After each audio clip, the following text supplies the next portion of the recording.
Assim, tocando brevemente num assunto que me parece bastante importante, é o seguinte: quantas vezes você ou eu já não nos deparamos, né, com situações em que, num diálogo, né, uma conversa com alguém, com um amigo, com um grupo de pessoas, um ou outro solta uma frase ali, uma sentença de sabedoria, vamos dizer assim, né?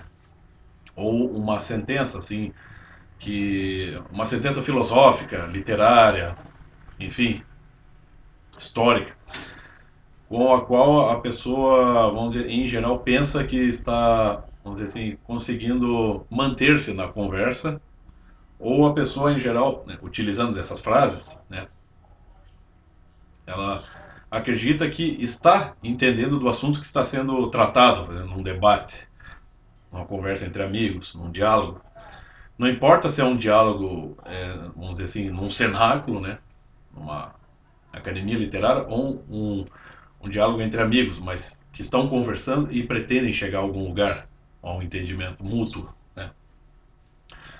A questão é assim, eu, por exemplo, eu estava conversando com uma pessoa da minha família, né, estávamos falando sobre essa questão política e a situação atual no Brasil, né, essa tensão que existe entre, vamos dizer, direita e esquerda aqui no Brasil, né? E é claro que a situação é tão complexa que não dá para simplesmente dizer quem está certo ou quem está errado, né? Ou ficar afirmando que só a direita está certa, a esquerda está totalmente errada, ou o contrário, né? As situações no mundo são bastante complexas e, vamos dizer, carimbar, né, as pessoas de direita ou esquerda, disso, da ateu ou crente, enfim, não vai ajudar. E muito menos vai ajudar, vamos dizer assim, essa coleção de frases soltas que, vamos dizer, no geral, as pessoas, vamos dizer, expressam, né? Vamos dizer assim, arrotam, né? Por lhes faltar ou conteúdo ou meios de argumentar. Então, conversando com essa pessoa da minha família, estávamos falando sobre a situação política no Brasil, chegamos a né, esse ponto aí que é da tensão entre esquerda e direita, e, e como isso envolve mais coisas, não só a política, ele envolve a cultura, envolve a religião, envolve a educação, né, e como muitas vezes você vai ver hipocrisia tanto de um lado quanto do outro, tanto entre pessoas que são esquerdas quanto pessoas que são da direita, né? E é uma hipocrisia que habita em todos os corações, né? Todos nós somos seres humanos, nós somos hipócritas, em alguma medida. E é claro que nessa conversa chegamos até a questão do catolicismo, do cristianismo, e como há muita hipocrisia lá dentro. Tal. Aí então, mas essa pessoa que estava conversando comigo, ela não estava entendendo exatamente onde eu queria chegar. Eu estava tentando falar sobre o marxismo, a influência do marxismo, que é bastante negativa, né, em todas as partes do mundo, inclusive aqui no Brasil. Mas como acabamos chegando a essa questão do cristianismo e da hipocrisia entre os cristãos, essa pessoa pegou e soltou uma frase de Karl Marx. Karl Marx disse que a religião é ópio do povo, então é por isso que eu prefiro me abster de estar frequentando, né, a igreja, blá blá blá blá blá. Aí eu perguntei para essa pessoa, mas peraí, você sabe em quando ou onde o Karl Marx expressou, porque ele escreveu isso, onde ele expressou isso, em que circunstâncias, em que contexto ele disse isso?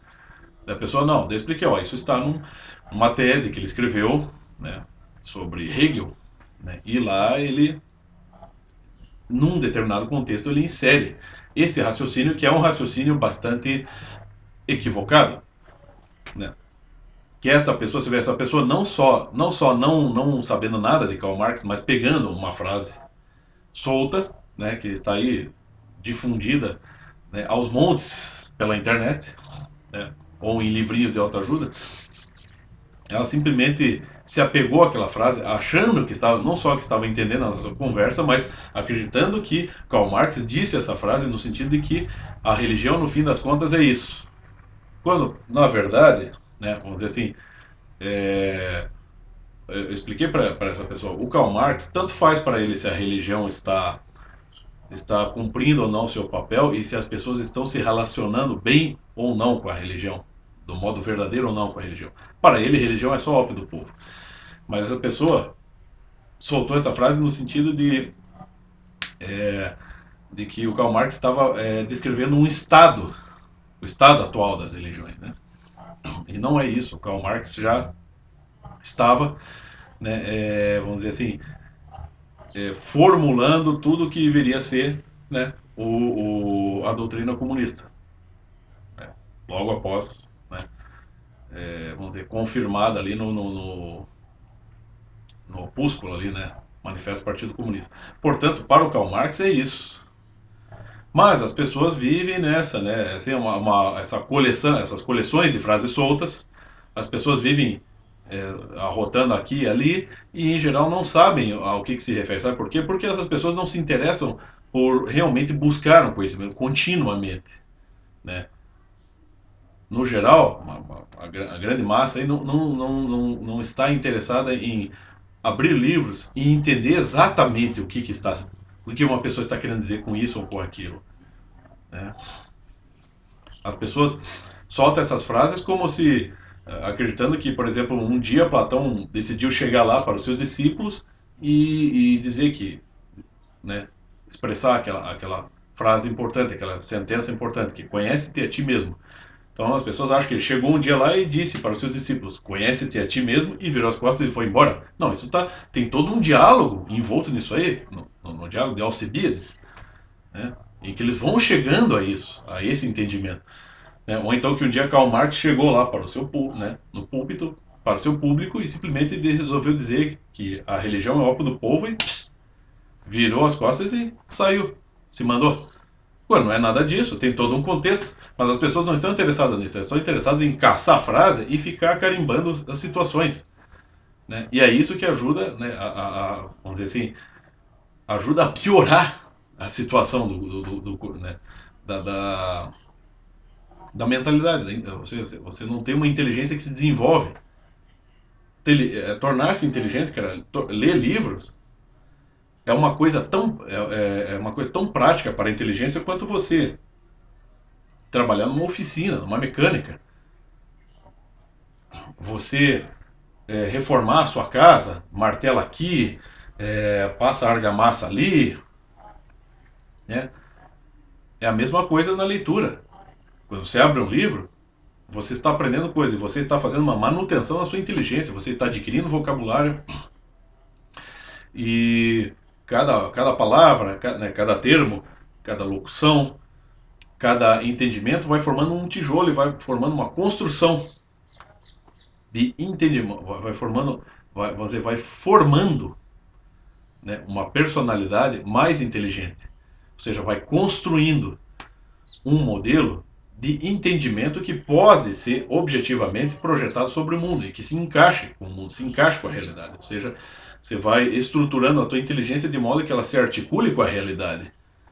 E isso dá trabalho, isso é questão de leitura, é questão de você se interessar em entender as coisas e não simplesmente ficar soltando sentenças de sabedoria achando que está muitas vezes sendo dono dessa, ou achando que está concluindo a conversa. Isso o professor Lava explicou uma vez numa palestra excelente que ele realizou aqui no Paraná. Ele falava isso, soltamos muitas vezes uma sentença de sabedoria porque não estamos compreendendo de fato a situação. Né? Não nos esforçamos para compreender a situação, para vivenciar a situação. Né? Então é claro que está errado. Então as pessoas têm que se interessar em saber o porquê. Né? O Viktor Frankl, por exemplo. O Viktor Frankl conhecia muito da literatura e da filosofia alemã. Então, por exemplo, ele tinha lido já toda a obra do Nietzsche. Então, quando ele está explicando uma situação lá do sentido da vida, né? Ele até explica, não conseguindo sacar uma sentença melhor, eu vou puxar de Nietzsche, que diz: quem tem um porquê suporta quase todo como. Ou seja, ele pegou esse trecho do Nietzsche, né, que acho que é dos fragmentos póstumos dele, e o inseriu numa palestra que ele fez, em que ele está explicando o sentido da vida, e essa sentença do Nietzsche serviu para ilustrar mais o que ele estava querendo dizer. Né? Mas ele sabe Da onde ele está tirando, de que obra e de que autor ele está retirando a frase, da onde ele está colhendo, né, ali o reforço, né, o feedback. O professor Olavo, uma vez escrevendo um artigo sobre ali a alienação da juventude, ele utilizou de um trecho de uma música do Chico Buarque, né, explicando ali aquele período ali do 2001, no Rock in Rio, né? Eu me lembro até hoje, eu tive essa mesma sacada que o professor Olavo. Tava lá, acho que a Britney Spears, tava cantando, e de repente lá no telão atrás dela começou a baixar a bandeira dos Estados Unidos. Aí todo o público da Britney Spears, constituído apenas de adolescentes brasileiros, começaram a vaiar a cantora. Daí eu pensei, mas pera lá, vocês fazem questão de ter um artista, um artista norte-americano cantando aqui, e quando ele simplesmente expõe a bandeira do país dele, todo mundo vai. Aí quando chega o Carlinhos Brown, que é o brasileiro, vai estar todo mundo tacar tomate e pedra no cara. Mas estão lá vaiando a bandeira dos Estados Unidos. Então é claro que como o professor Olavo colocou bem no início do artigo, a sentença do Chico Buarque, aspas, desencontrado, eu contesto a mim mesmo. E é perfeita, é uma sacada genial. Só que o professor Olavo, ele conhece as músicas do Chico Buarque, conhece as mensagens, os escritos, e ele tirou isso de um contexto e ele explicou o porquê que ele tirou. Né? Ele, em geral, ele critica a, a filosofia, a visão de mundo do Chico Buarque. O Chico Buarque é um comunista, mas o Chico Buarque de vez em quando tem umas sacadas geniais, e eu estou utilizando aqui, entendeu? Ele sabe de onde ele está colhendo aquele, aquele reforço, e ele sabe por que ele está inserindo. Né? Que é diferente você estar lá conversando com uma pessoa, mas Nietzsche disse que Deus está morto. O Nietzsche ensinou isso em várias obras dele, sobretudo no Zaratustra. Que, aliás, Zaratustra é um personagem que não existe, né? É um ser ideal. Mas ele ensinou isso, mas as pessoas ficam assim. Eu me lembro um dia que eu estava lá, eu estava ainda na PUC, eu precisava tirar xerox de uns documentos, aí tinha esses gordinhos, sabe, esses militante playboy, né, militante Nutella, né, tava lá aquele gordinho com roupa de marca, né, tudo caro, com uma boinazinha, todo cheio de seu estiloso, tipo o Che Guevara capitalista, né, tava debruçado no balcão e eu tava ali me comunicando com o atendente para passar os documentos. E aí, só que eu peguei a conversa, aquele gordinho já estava conversando com o atendente e eu peguei a conversa andando, né? Então ele disse esta frase, que acho que é de autoria dele mesmo. Ele disse assim: depois do Nietzsche, acabou a moral cristã. Ele disse isso umas duas vezes pro cara. E eu, puta que pariu, né? Que coisa chata. Aí ele virou pra mim e perguntou: e aí, cara? Eu falei: o que que é? Você não concorda? Eu falei: concorda com o quê? Depois do Nietzsche, acabou a moral cristã. Eu falei: porra, mas você confia tanto assim na moral do Nietzsche, cara? Por que você tá falando isso? E o cara não soube se explicar, ele simplesmente. Não dá pra conversar com cristã, bebê. É assim. Pessoa que vive de frase solta é isso, meu filho. Tá perdido no mar, tá perdido no mundo atomístico, né? Átomos soltos. Ele pega um átomo a esmo e lança ali achando que vai dar uma colisão e vai formar uma revolução. Não vai o caralho. Entendeu? É mais ou menos isso.